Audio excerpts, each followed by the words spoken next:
Yeah, we're recording now, so Very cool. how you doing? Good. So, Amanda Page is on the show right now, and I guess we should probably start with, we had an inter-squad meet just last night under the lights of a track, so how did that go for you? Yeah, it went really well. I surprised myself during it. We ran the mile, so I've never run the mile before in my entire life. So I went in with like really no ambitions or any goals. I was kind of just, let's go out and do it. And I really actually surprised myself in how well it went. So Yeah, and then everybody did a 4x8 as well. So which team were you on for that? I was on, it was Josh Backer, Hannah Schoaf, Jared Booz, and me. Okay, so you had a flying start.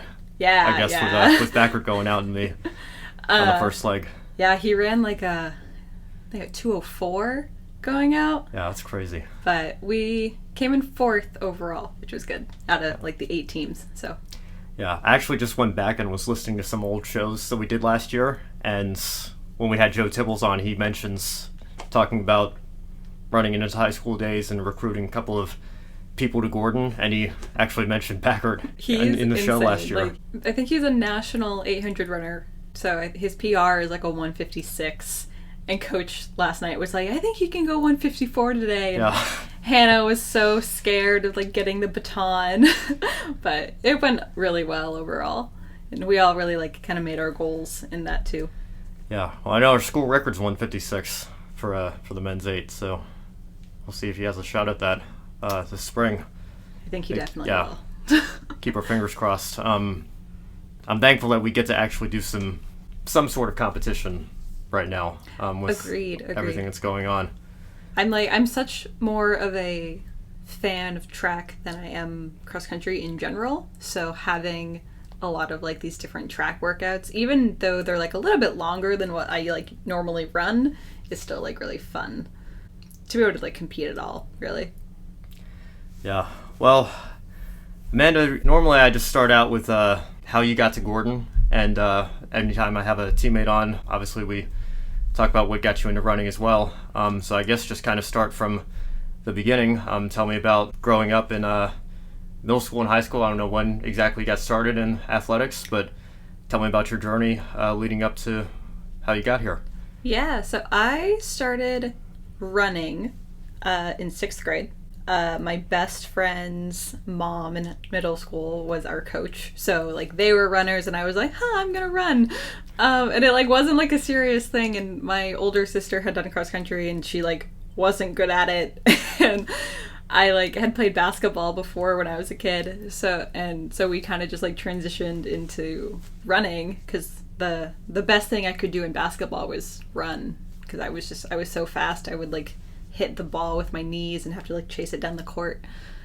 And I was not a good runner. Like in 6th grade I was not a good runner. I was not fast. I was just a runner. It was really like a social thing I did for myself.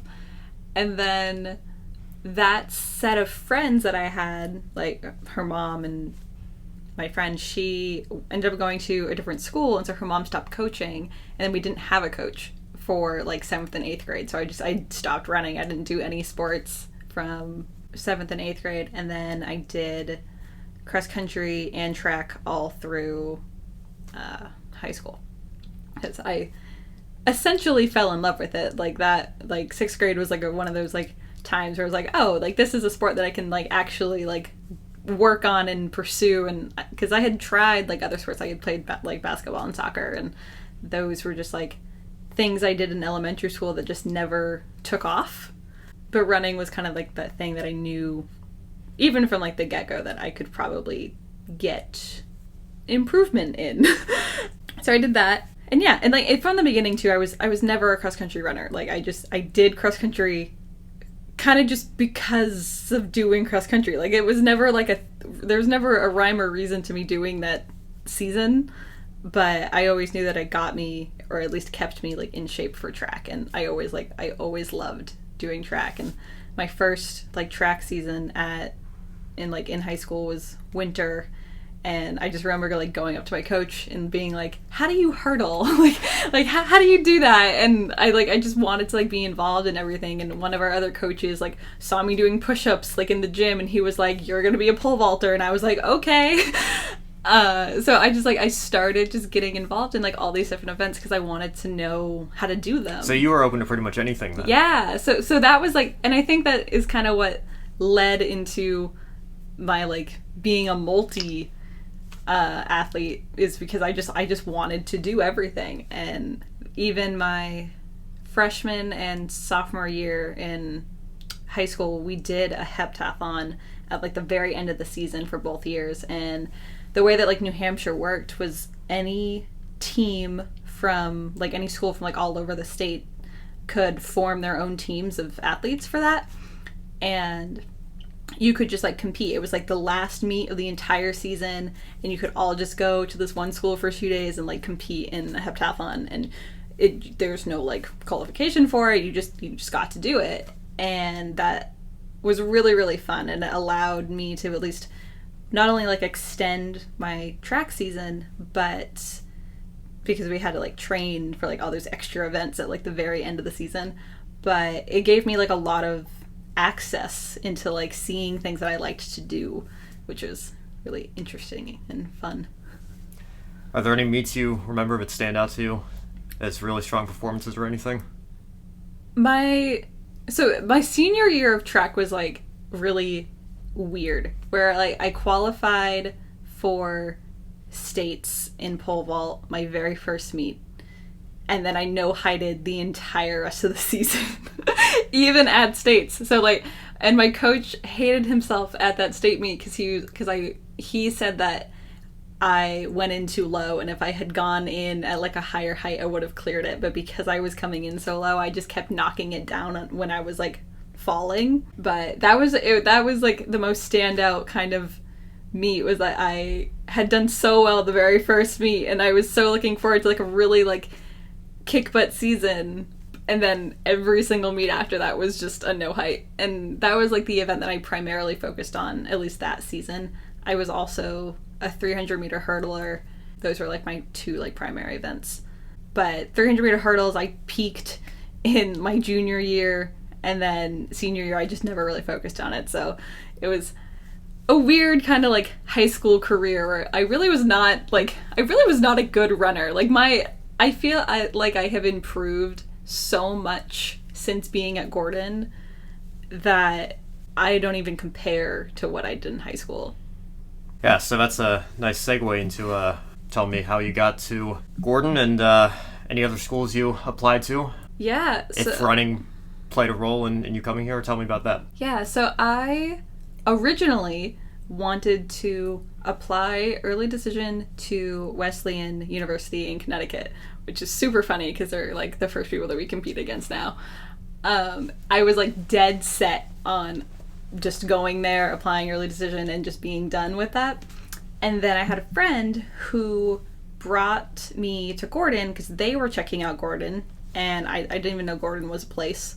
I wasn't looking for a Christian college. I like all of like the traditional things that people look for. They're like, oh, we're gonna go to Gordon because it has all of this stuff. I didn't know it existed until my friend came and like showed it to me, and I like went on a tour with them, and I kind of like just fell in love with the campus itself. Like I felt so at home here. I felt really like at peace with like the environment and the community that I ended up applying here, and it was the only school I applied to because I got in so easily and so early. Like I found out in like October that I was accepted, that I didn't, and all of like my other applications would have been due in January, that I was like, I think I'm going to end up coming here anyway. I'm not going to do all this extra work to apply to all these other schools, even though I'm already accepted into Gordon. Not even for Wesleyan? Nope. I didn't even apply. And I kind of just, like, I realized that everything that I wanted at Wesleyan I could get here,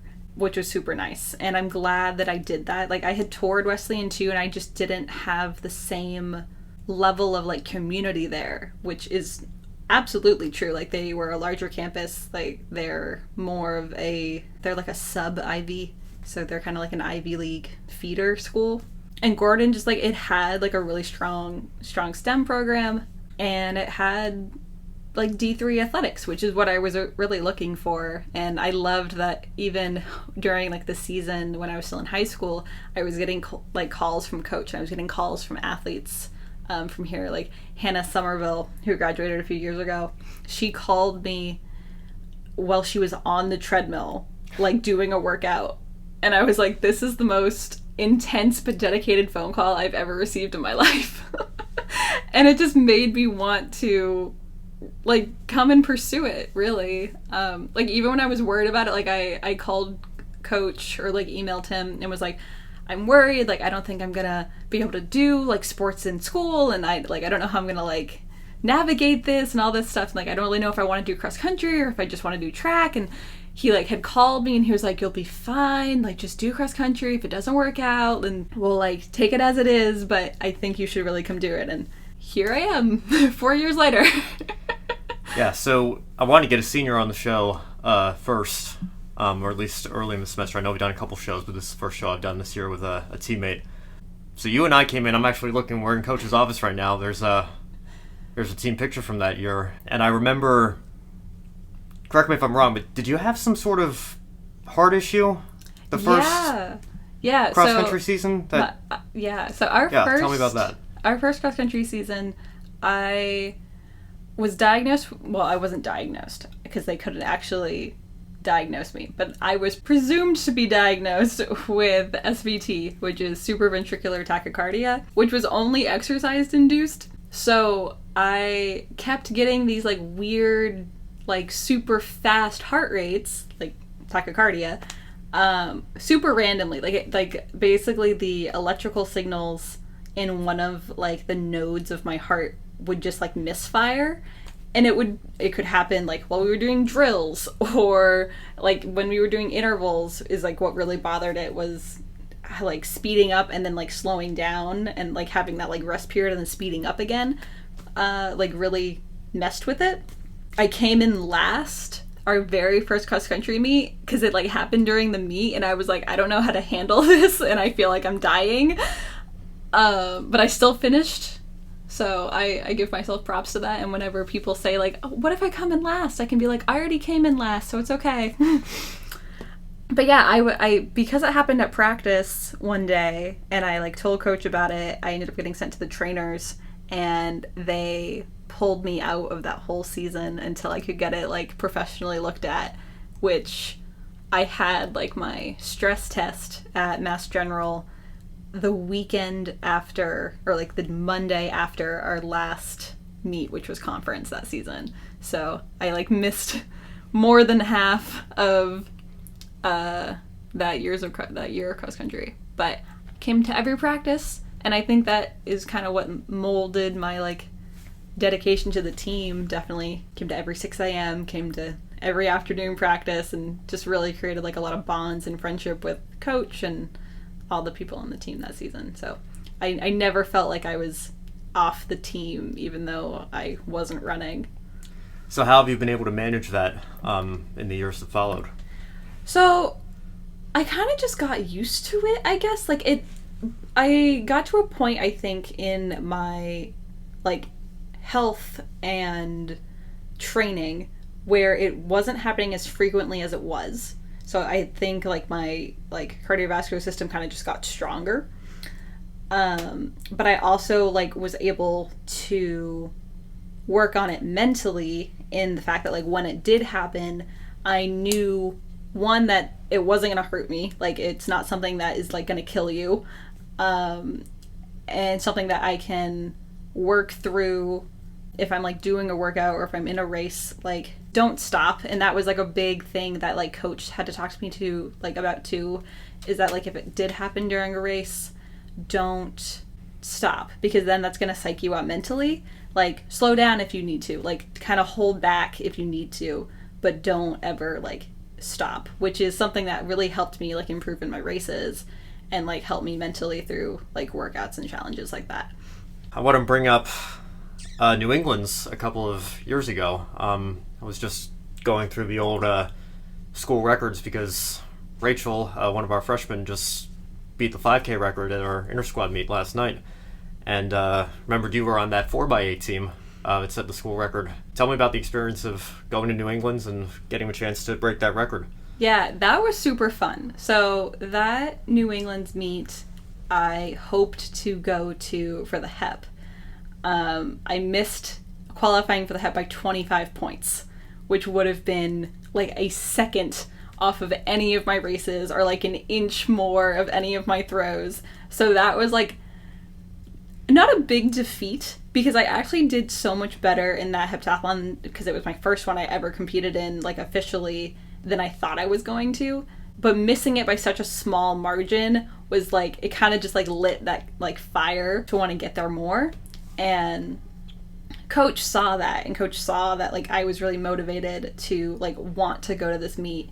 And I ended up just getting like pushed out because I could have qualified like provisionally based on numbers, but 3 other athletes ended up from like other schools ended up competing and like knocking me out of like contending. So he put me on the 4x8 one because of my time. Like I had run one 4x8 like my entire life, or not 4x8, like just like 800 my entire life, which was in that heptathlon. So the first 800 I ever ran was in my heptathlon, and my second one I ever ran in my whole life was at New England's.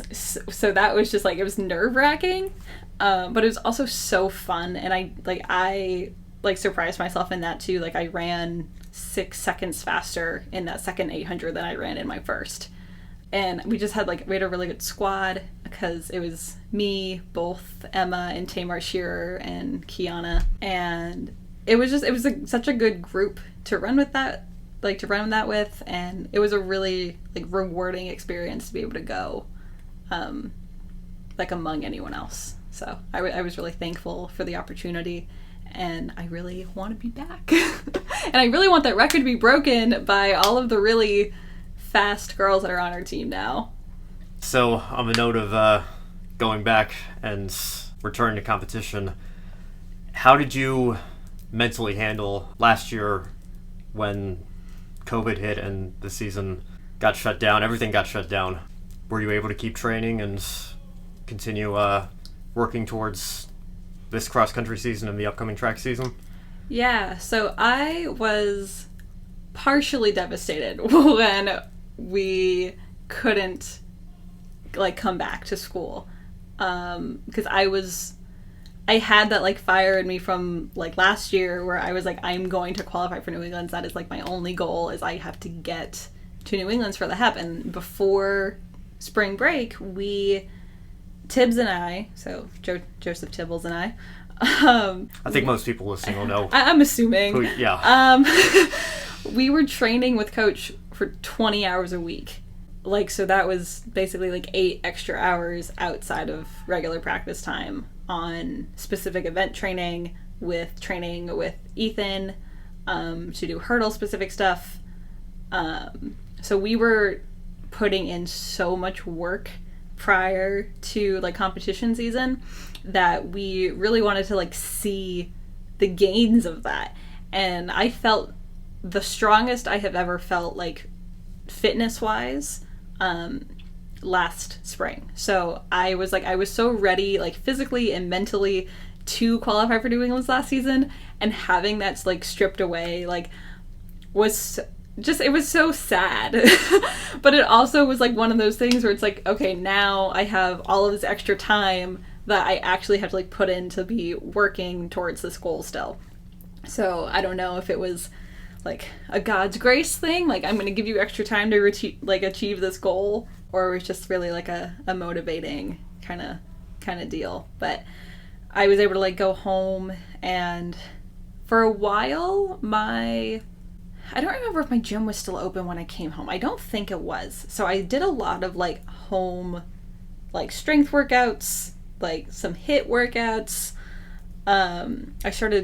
We kind of forgot entirely about track and started working towards cross country, which I was like kind of on board with and kind of not on board with, because I was like, I just spent all this time practicing for track that I don't even get to compete in, and now I have to like train for several more months more than I would have trained for cross country. And like cross country was not my sport, like track was my sport, so it was kind of one of those like hits. But I was like, I'm just going to use this time, I'm going to stay fit, was like my kind of like whole goal of quarantine and over the summer. It was just stay fit, stay strong, and that was kind of like my mantra of getting through all of that like really long training. And especially when it's like by yourself, it's like really hard to be motivated and keeping yourself like accountable to do that. So it was nice to just like have that mindset.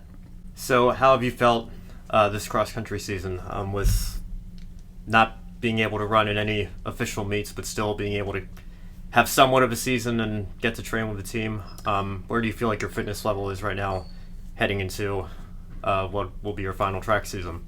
So I was actually talking to Abby Bear last night about this, because I had been feeling like I was so out of shape, like I wasn't like anywhere close to like the fitness that I was at in the spring, but that was like entirely untrue. Like that was literally just a mental state of mine, because I have actually been competing just as well as I had been competing last cross country season, which was good for me. Like last cross country season I had dropped my times by 3 minutes compared to like my sophomore season. So I'm still at that like same competitive level, and I really like doing the inter-squad meets versus like actual cross country meets, kind of just because of the nature of cross country. Like I like the kind of toned down on the track meets versus like having to be in like a race with like 200 people. But that's really just like my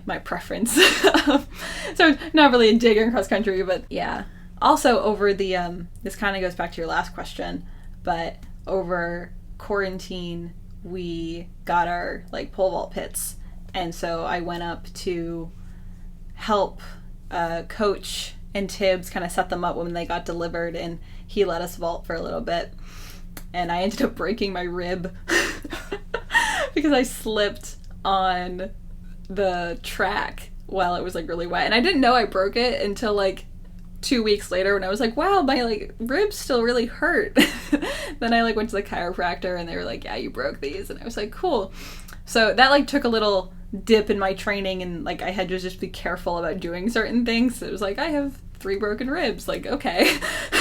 Yeah, I hear stories of like athletes all the time, like they'll get like chest pains or something, or like won't even be able to recall what happened, and then they go into the doctors a couple weeks later and they tell them they have a broken rib or something, or even years later if they're looking at something completely different and ask, hey, when did you break your ribs? And they can't tell them because they have no idea. But yeah, it was like a super weird situation. I was going up for a vault, and we had like emptied the boat for the first time, so that it was all full of water, and so like that just last portion of the track by the pits was like all wet, and I was in my trainers because I didn't bring my spikes. So I just like went up to jump and just like fell backwards, and I thought I had just like pulled a muscle or like tweaked it like a little bit, and then it hurt like so much like several weeks later, and I was like, this is not a muscle thing. But so that was really interesting, but it was also like it didn't stop me from vaulting. Like after I fell, I vaulted for another like 90 minutes. So it was like it wasn't too bad. So, but it kind of just, it's a funny story. all right, well, let's go ahead and transition to a little bit of academic stuff. I know you're a chemistry major, and I remember a couple years ago with the budget cuts, the science program was one of the more affected departments. You were telling me last night, because I knew you were going to come on the show, are you one of only, what is it, 3 chemistry majors left? Yeah, there's only 3 seniors, and we were the last class that was able to like pursue this major, so there's only 3 of us. So what does that look like? Because like I'm a comm arts major, and I'm in my senior seminar right now with 20 other comm majors, and those are just the seniors. So yeah, what do your classes look like when that's the situation? So what ended up happening was like our senior sem turned into a conglomeration of biology, biochemistry, and chemistry. Because we had a biochem major that was both in the Department of Chemistry and in the Department of Bio. And so when chemistry as a department got cut, all of the biochem majors got switched to biochem bio, which did like actually impact their academics because they both had different requirements based on what department you were in, because that was kind of your like concentration to an extent. I luckily got out of doing that whole like kind of transition because I came into Gordon as a biochem major because that's what they placed me as, but what I wanted was a chemistry major with a biochem concentration, not like the actual biochem major. So I had like fixed all of that with the registrar before the budget cuts came out, which was so thankful because then I didn't get necessarily pushed requirement wise into all of like the biology courses. So that was a really good thing for me, at least. But what ended up happening was anyone else who had to fulfill like the chem requirements, we have to finish our classes at Salem State.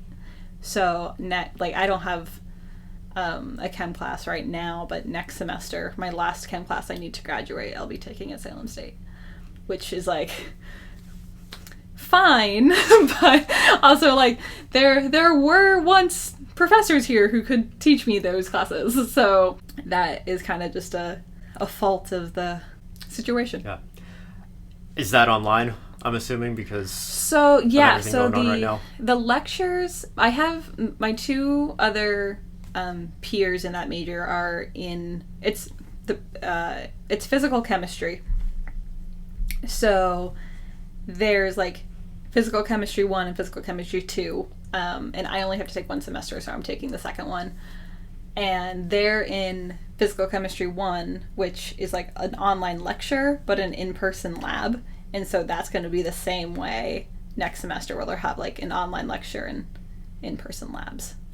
But yeah, well, I just remember thinking when everything was getting shut down and getting moved to online, like, I'm a comm arts major and an English minor, so those classes are, we do a lot of stuff online anyway.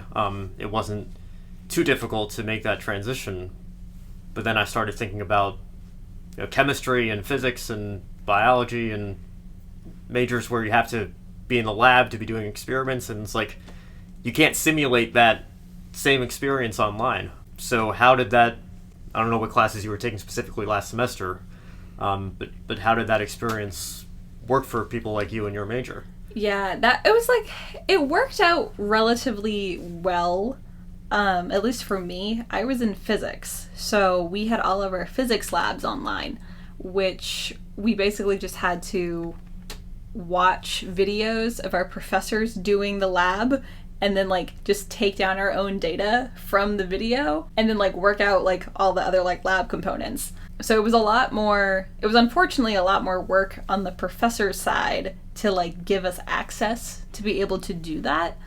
But it was also kind of nice where you didn't have to get the whole lab done in like a 3-hour window, and you also didn't need the whole 3-hour window to do it. So like some labs took like maybe 90 minutes versus like other ones that maybe took like 6 hours. So you could like either make it really short or you could spread it all out. So that was like at least a convenient thing about it, where like you didn't have a set time that you had to actually like do the lab, which for some labs is usually challenging. But then there's other classes like general chemistry where that was just like we had to do those labs. Like our TAs and professors had to kind of video those labs and put them out for the freshmen to take, and that was or like to do, and that was really, I think, a challenge for them, especially because a lot of times freshmen have a hard time just being in lab in general. Like they have a hard time in person usually, which is what I found like being a TA for them.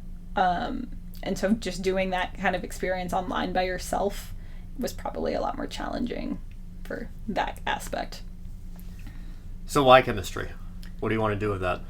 So those are two very different questions. I wanted chemistry because I didn't know I wanted chemistry at first. In high school, I fell in love with chemistry like the first time I took it, my sophomore year. And then I took AP Chem my junior year and absolutely hated it. Absolutely hated it. I did so poorly in AP Chemistry that I got the worst grade of my entire high school career in that class. And then I took AP Bio my senior year and got an A, and I was like perfectly chill with that. And what I wanted to do was I wanted to go to med schools. Like I wanted to come into Gordon as pre-med, and I just didn't know if I wanted to do bio or chem as like my actual major. But I realized that like the best thing I loved about bio was biochem. So I was like, I can't major in bio if the thing I like about bio is chemistry. So that's what led me to do chemistry, and I love being a chemistry major at Gordon. And even with like everything that happened, I made really, really good connections. We had such a small major that everyone became friends, that you always had people that supported you, that you always had like one-on-one relationships with your professors. And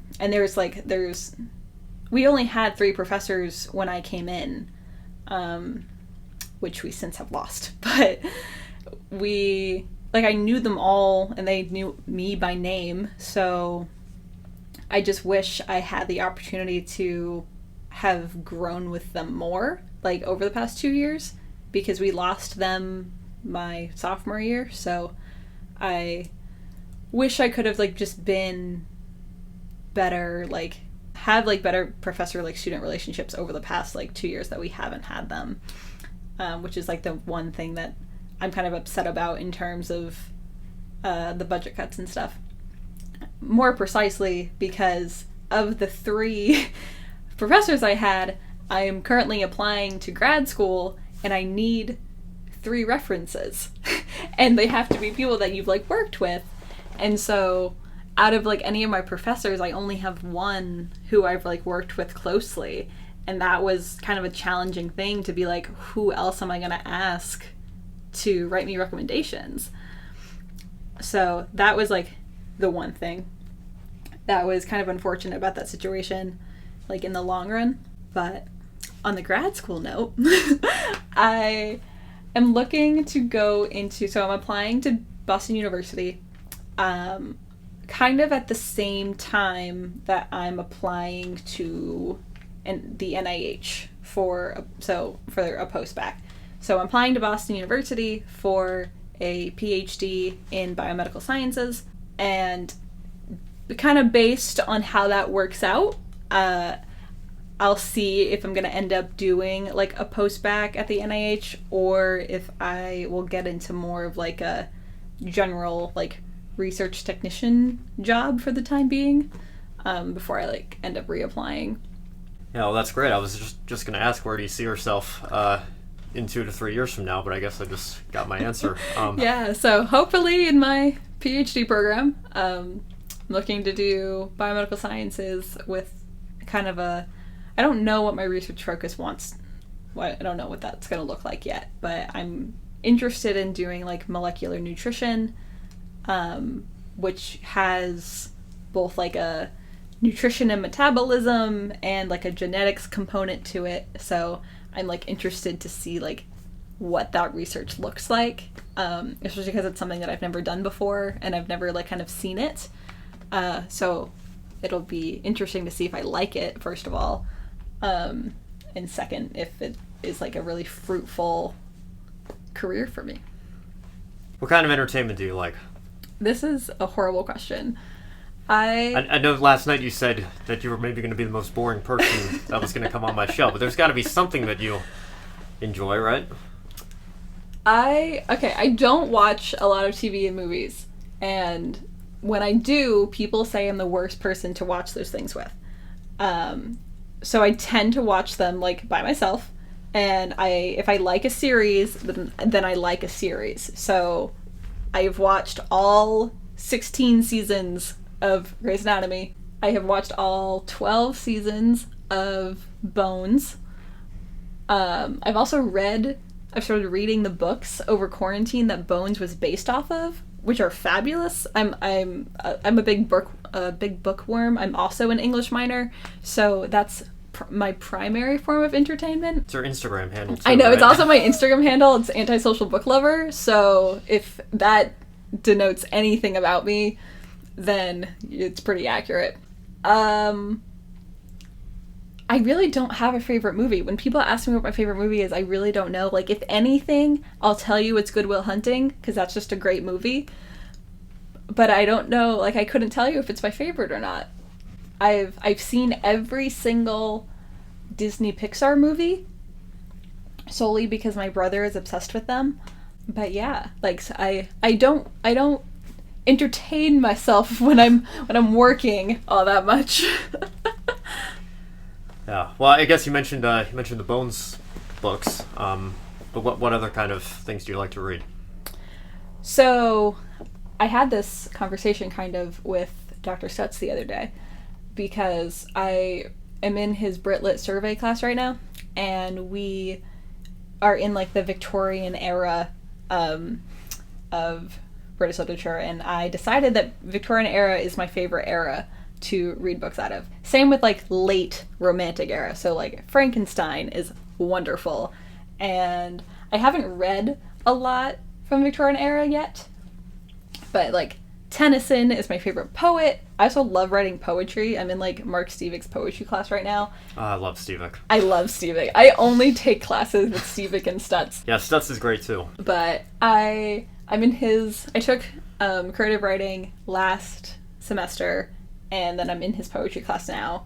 And I realized in creative writing that I'm good at writing poetry, like just which is a very random thing to like just become a thing. But I used to write it a lot when I was a kid, and then I just like stopped writing it, and then that just came back for now. So I'm like, it's like a weird, I don't want to call it a talent, but it's something that I enjoy doing. What else do I like to read? I read a lot. I read like 6 books over quarantine, which I thought was really good for me because I never read during the school year.